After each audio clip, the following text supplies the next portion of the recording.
Did you realize that diabetes is the fastest growing disease on planet Earth? In China, there are over 100 million people that are diabetic. 100 million.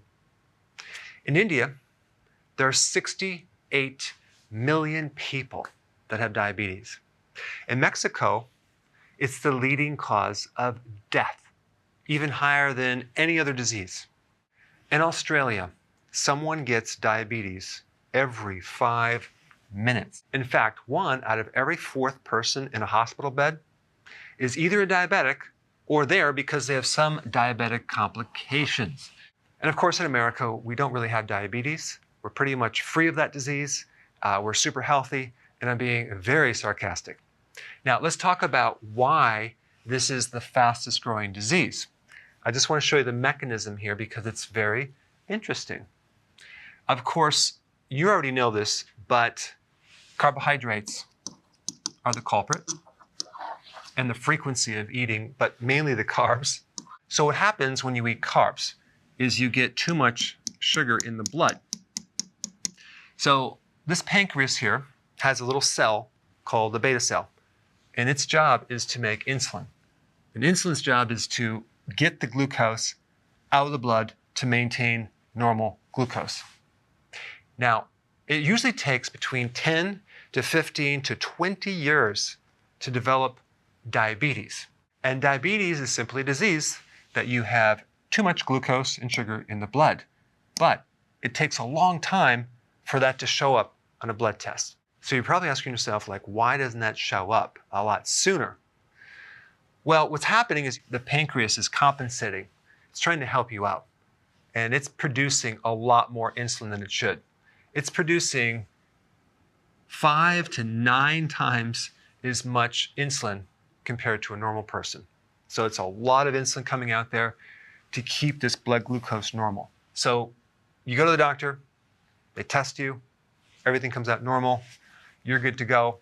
Of course, you're eating tons of carbs, but it's not showing up in the blood because the pancreas is producing so much insulin. And one complication of this is that the cells are starting to resist insulin, okay, as a survival mechanism because too much insulin is toxic. So they're going to create this condition called insulin resistance. So now the body has to make even more insulin to penetrate through the cells to eventually end up in the blood to remove the glucose. So here you are going along for 10 to 15 years, and yes, you're having problems getting up at night, sleep apnea, belly fat, a fatty liver. You're having a lot of problems that are associated with diabetes, and another name for it is a metabolic syndrome, but the blood glucose is still normal because of this compensation.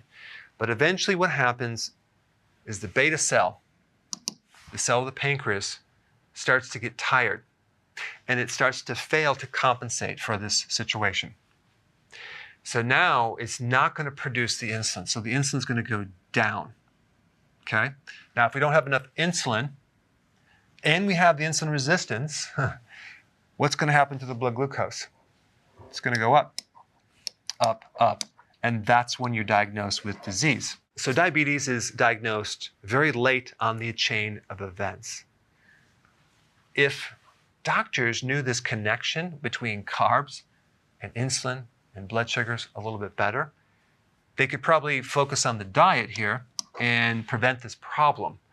And one thing they never do is check for insulin, because if they did, they would find that, especially in a fasting insulin test, and the test that you'd want to do is called a HOMA-IR, they would find that you have high insulin. There's a really interesting medical doctor who did a lot of research in the VA hospital, and he tested thousands of people. And out of all these people with normal blood glucose, a good percentage of them had high insulin.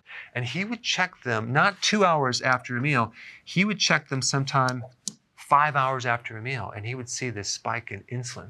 So this data was known way back then. And of course, when you have these breakthroughs or these realizations, they're not really acknowledged until, most of the world has a major problem over many, many years.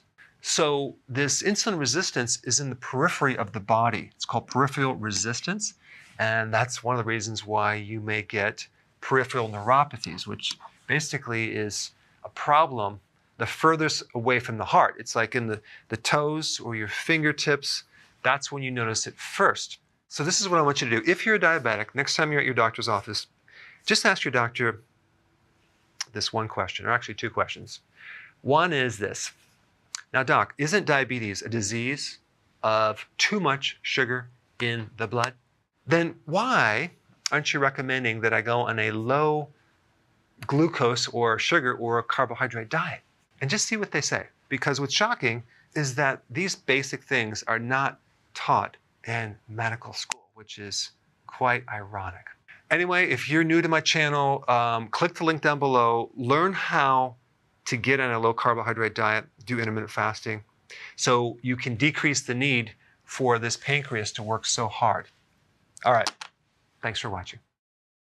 So if you want more knowledge on how to create a healthy body, subscribe now and get daily notifications.